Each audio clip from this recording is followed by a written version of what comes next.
क्या हम इस ब्रह्मांड में अकेले हैं? ये एक सवाल जिसका जवाब पाने के लिए सब लोग उम्मीद लगाकर बैठे हुए हैं। तो कुछ ये मानते हैं कि इस सवाल का जवाब उनके पास पहले से ही है।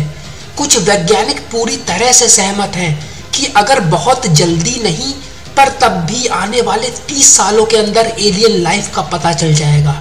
तो आइए जानते हैं कुछ साइंस और प्रूफ्स के बारे में जिनका हम अभी तक पता लगा चुके हैं। मीटियोराइट्स। नासा के एक वैज्ञानिक ने दावा किया है कि उन्होंने एलियंस के जीवाश्मों को पृथ्वी पर गिरे उल्कापिंडों में पाया है। एस्ट्रोबायोलॉजिस्ट रिचर्ड हूवर ने कहा है कि लेबोरेटरी टेस्ट उल्कापिंडों पे करने के बाद ये निष्कर्ष निकला है कि जो जीवाश्म उस उल्कापिंड के अंदर पाए गए हैं वे किसी भी हाल में इस पृथ्वी पर पाए गए जीवों से मेल नहीं खाते हैं। इन उल्कापिंडों में मिले 3 उल्कापिंड सोलर सिस्टम के सबसे पुराने उल्कापिंड माने जा रहे हैं। हूवर ने दावा किया है कि इन मिले नमूनों में नाइट्रोजन की कमी होना ये संकेत दे रहे हैं कि ये अवशेष पृथ्वी पर पाए जाने वाले प्राणियों के नहीं बल्कि पृथ्वी के बाहर पाए जाने वाले किसी जीवन के हैं जो इन उल्कापिंडों में कभी पानी की मौजूदगी में पैदा हो गए थे। हालांकि ये पूरी तरह से साबित नहीं हो सका है कि इन उल्कापिंडों में एलियंस के ही अवशेष मौजूद हैं। Venus clouds. एस्ट्रोबायोलॉजिस्टों ने यह बताया है कि वीनस के एसिडिक बादलों में जीवन मौजूद हो सकता है। वीनस की ऊपरी सतह जो वीनस की धरती से 50 किलोमीटर ऊपर पाई जाती है, वहाँ का वातावरण और परिस्थितियाँ पृथ्वी से काफ़ी मिलती जुलती हैं। इस पूरे सोलर सिस्टम में सबसे ज़्यादा टेम्परेचर और एयर प्रेशर इस जगह का सबसे ज़्यादा पृथ्वी से मेल खाता है। इस सतह पर वाटर वेपर्स और कम मात्रा में ऑक्सीजन भी पाया गया है। साइंटिस्टों ने यह भी पाया है कि वीनस के वातावरण में केमिकल कार्बोनिल सल्फाइड पाया जाता है जो पृथ्वी पर जीवन की मौजूदगी का इंडिकेटर है। इससे भी ज़्यादा बड़ी बात जो हमें विश्वास दिलाती है एक्स्ट्रा टेरेस्ट्रियल लाइफ की मौजूदगी की, वो ये है कि वीनस के बादलों में बैक्टीरिया को पाया गया है। Viking lander. नासा के एक एक्सपेरिमेंट को फिर से जांचने के बाद कुछ वैज्ञानिकों ने यह निष्कर्ष निकाला है कि मार्स पर पहले से ही जीवन मौजूद है। 1976 में नासा ने 2 रोबोटों को मंगल ग्रह पर भेजा था ये पता लगाने के लिए कि वहां पर जीवन मौजूद है कि नहीं। वहां पर जो सबूत मिले उन्हें पृथ्वी के दूषित पदार्थ मानकर खारिज कर दिया गया था। पर सन 2008 में फीनिक्स नाम के एक रोबोट ने वहां पर शक्तिशाली ऑक्सीडाइजिंग कंपाउंड्स को मंगल ग्रह की मिट्टी में पाया। कुछ साइंटिस्टों ने इसे 1976 की तरह की ही घटना समझ के यकीन करने से मना कर दिया, पर कुछ साइंटिस्टों ने यह माना कि मार्स प्लैनेट के सॉइल में ऑर्गेनिक मटेरियल मौजूद है। हालांकि अभी और भी जांच पड़ताल की ज़रूरत है पूरी तरह से इस बात पर यकीन कर लेने के लिए कि मंगल ग्रह पर वाकई में जीवन मौजूद है या नहीं। Bacteria on Europa. नासा के एक एस्ट्रोजियोफिजिसिस्ट ने बताया है कि जुपिटर के चांद यूरोपा पे पाया जाने वाला लाल रंग का धब्बा एक जमे हुए बैक्टीरिया का सबूत हो सकता है। यूरोपा की बर्फीली सतह के नीचे पृथ्वी से भी ज़्यादा पानी पाए जाने के अनुमान लगाए गए हैं जो हमारे सोलर सिस्टम में जीवन की शुरुआत करने वाले वातावरण में सबसे अनुकूल माना गया है, क्योंकि इस जगह पर सारे मुख्य तत्व पाए गए हैं जो लाइफ की शुरुआत या पहले से ही मौजूद जीवन के लिए बेहद ज़रूरी हैं। यूरोपा पे इंफ्रारेड रेडिएशन को बर्फ के मुकाबले अलग तरह से एब्जॉर्ब होते देखा गया है और पृथ्वी पे बैक्टीरिया पे कई अध्ययन करने के बाद साइंटिस्टों ने यह सुझाव दिया है कि यह काफ़ी हद तक संभव हो सकता है कि यूरोपा के पानी के अंदर बैक्टीरिया पनप रहे हों। पर दूसरी तरफ साइंटिस्टों ने यह भी तर्क दिए हैं कि यूरोपा पे पाए जाने वाले लाल रंग का धब्बा और उसका रहस्यमय तरीके से इंफ्रारेड सिग्नलों को सोखने का कारण एक प्रकार का एक सॉल्ट है जो यूरोपा की बर्फीली सतह के अंदर जमा हुआ है। वाव सिग्नल। 1977 में बिग ईयर रेडियो ऑब्जर्वेटरी में काम कर रहे साइंटिस्टों ने एक रहस्यमय सिग्नल का पता लगाया जिसका नाम वाव सिग्नल रखा गया। इस सिग्नल को निश्चित रूप से पृथ्वी के बाहर किसी जगह से भेजा गया था। ये सिग्नल बैकग्राउंड में आ रही आवाज़ों से 30 गुना ज़्यादा तेज और उस फ्रीक्वेंसी पर पकड़ा गया था जिस पर पृथ्वी पर बनाए जाने वाले ट्रांसमीटर काम नहीं करते। वाव सिग्नल एक साफ तौर पे भेजा गया संदेश जैसा था, जो ऑब्जर्वेटरी के 50 चैनलों पे सुना गया, जो इस बात को समर्थन करता है कि ये एक एलियंस के द्वारा भेजा गया प्रसारण या ब्रॉडकास्ट था। ये सिग्नल सिर्फ 72 सेकंड्स तक चला, जो कि बहुत तेजी से उठा और गिर गया, जैसे ये प्रसारण किसी ने बहुत दूर से अंतरिक्ष से भेजा हो।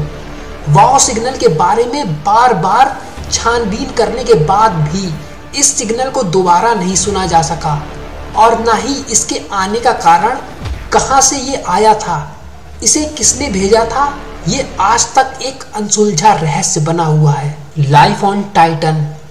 नासा के वैज्ञानिकों ने यह दावा किया है कि सैटर्न के मून टाइटन पे जीवन की मौजूदगी हो सकती है, जो मीथेन गैस पर आधारित है।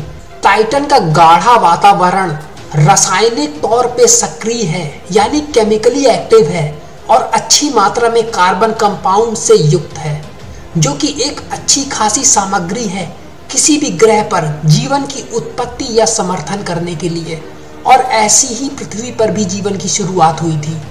टाइटन की सतह को लिक्विड मीथेन की नदियों से ढका हुआ माना गया है, तो दूसरी तरफ पृथ्वी की सतह पानी से ढकी हुई है। वहीं पृथ्वी पे जीवन पानी पे निर्भर है। कुछ साइंटिस्टों ने यह बताया है कि मीथेन पानी की जगह ले सकता है कुछ प्राणियों या जीवित कोशिकाओं में, जिनकी बनावट पृथ्वी पर पाए जाने वाले जीवन से अलग तरह की है। नासा के स्पेस एयरक्राफ्ट कैसिनी, जिसने टाइटन के वातावरण का दौरा किया था, उससे मिली जानकारी के बाद कुछ वैज्ञानिकों ने यह अनुमान लगाया है कि टाइटन के वातावरण में जमीनी सतह पे मिली कुछ विसंगतियां उस ग्रह पर सांस ले रही और जीवन जी रहे प्राणियों या जीवित कोशिकाओं की हो सकती हैं। इनसेलेडस। नासा के साइंटिस्टों ने यह सुझाव दिया है कि सैटर्न का चांद इनसेलेडस जीवन की शुरुआत और भरण पोषण करने वाला सबसे योग्य ग्रह हो सकता है पृथ्वी के बाद। नासा को सैटेलाइट से मिली हुई तस्वीरों से यह खुलासा हुआ है कि इनसेलेडस में एक गर्म सागर मौजूद है, जो इसके जमे हुए साउथ पोल के नीचे स्थित है। सिर्फ यही एकमात्र एक ऐसा ग्रह है पृथ्वी के बाद जो हाइड्रोथर्मली एक्टिव है, जिसका टेम्परेचर 90 डिग्री सेल्सियस है, जो कि इसके कोर के टेम्परेचर के आसपास है। ठीक इसी तरह हमारी पृथ्वी पे भी हाइड्रोथर्मल के झरोखे पाए जाते हैं, जिनकी अरबों साल पहले पृथ्वी पर जीवन की शुरुआत करने के लिए बहुत महत्वपूर्ण भूमिका रही है। Alien signal. सन 2001 से आधुनिक टेलीस्कोपों द्वारा तीव्रता से आते हुए कई सिग्नलों को पकड़ा और पहचाना गया है। इनका मैथमेटिकल पैटर्न इस्तेमाल करके इनको समझने की कोशिश की गई है, जिससे ये पता चला है कि इन सिग्नलों को किसी बाहरी दुनिया से भेजे जाने की कोशिश की गई है, जो किसी एलियन सभ्यता की ओर से भेजी हुई मालूम पड़ती है। इनकी दूरी 5.5 बिलियन लाइट ईयर्स तक हो सकती है, जिनके 10 सिग्नलों के झोंके पृथ्वी पे पहुंच चुके हैं। इनका पैटर्न एकदम ही अलग है, जो किसी भी तरह की ब्रह्मांडीय भौतिक विज्ञान से मेल नहीं खाता है। डाटा एनालिस्ट ये मान रहे हैं कि 10,000 में अगर 5 बार ऐसे सिग्नल आए होते तो इन्हें सिर्फ संयोग या कोइंसिडेंस माना जाता। ये सिग्नल जो कि कुछ मिली सेकेंड्स के लिए रहे, इनके आने का जो स्रोत या सोर्स है, उसकी ओर से इतनी ज्यादा मात्रा में ऊर्जा या एनर्जी को फेंका जाना माना जा रहा है, जितनी ऊर्जा सूरज एक दिन में खर्च करता है। साइंटिस्टों ने गौर किया है कि ये पैटर्न जल्दी गायब इसलिए हो जाते हैं क्योंकि उनके पीछे से आ रहे और सिग्नलों के झोंकों को पकड़ लिया जाता है। कुछ सिद्धांत ये भी बता रहे हैं कि इन तीव्र ऊर्जा के झोंकों के आने के कारण न्यूट्रॉन स्टार्स या ब्लैक होल्स भी हो सकते हैं। Methane on Mars.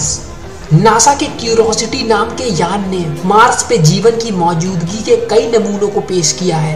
क्यूरोसिटी यान ने सूचना दी है कि उसने आश्चर्यजनक रूप से वहां पर पाई जाने वाली मीथेन गैस में संदिग्ध उथल पुथल दर्ज की है, जो कि मार्स पर एलियन जीवन की मौजूदगी की संभावनाओं को बढ़ावा दे रही हैं। पृथ्वी पर मीथेन गैस को सूक्ष्म जीवों या जीवाणुओं के द्वारा छोड़ा जाता है। मीथेन गैस की मंगल ग्रह पर उपस्थिति जियोलॉजिकल हो सकती है, पर इस विधि से मीथेन गैस वहां पर लंबे समय तक मार्स के वातावरण में ठहरनी चाहिए, कम से कम 300 साल तक के दीर्घ काल तक। पर क्यूरोसिटी यान ने यह पता लगाया है कि मीथेन गैस वहां के वातावरण से कुछ हफ्तों में ही गायब हो गई, जिसका इशारा वहां पर बसे हुए जीवन की तरफ जाता है। Goldilocks planet. Kepler space observatory की जानकारी के मुताबिक पृथ्वी जैसे लाइफ को सपोर्ट करने वाले कई ग्रहों के बारे में पता चला है, जितनी की हमने उम्मीद भी नहीं की थी। एस्ट्रोनॉमर्स ने आंका है कि जीवन को बसाने योग्य पृथ्वी जैसे करीब 11 बिलियन ग्रह हैं जो हमारी गैलेक्सी में मौजूद हैं और गोल्डीलॉक्स की परिक्रमा करते हैं, या आवासीय क्षेत्र या हैबिटेबल जोन, यानी ऐसे क्षेत्र जहां पे तरल पदार्थ और पानी उन ग्रहों की सतह पर पाया जा सका है और वहां पे जीवन पनप सकता है या पहले से ही पनप चुका है। नासा के केपलर टेलीस्कोप ने एक ऐसे ग्रह की पहचान कर ली है जिसका नाम प्लैनेट केपलर 438b रखा गया है, जो टेम्परेचर और साइज में पृथ्वी से तुलना करने पर लगभग पृथ्वी जैसा ही है। यह ग्रह पृथ्वी से 427 लाइट ईयर्स दूर है, जो लायरा नाम के नक्षत्र या कॉन्स्टेलेशन में पाया गया है। केपलर 438b अर्थ से साइज में थोड़ा सा ज्यादा बड़ा है और यहाँ पर 40% और ज्यादा गर्मी पहुंचती है जितना अर्थ पे सन से पहुंचती है।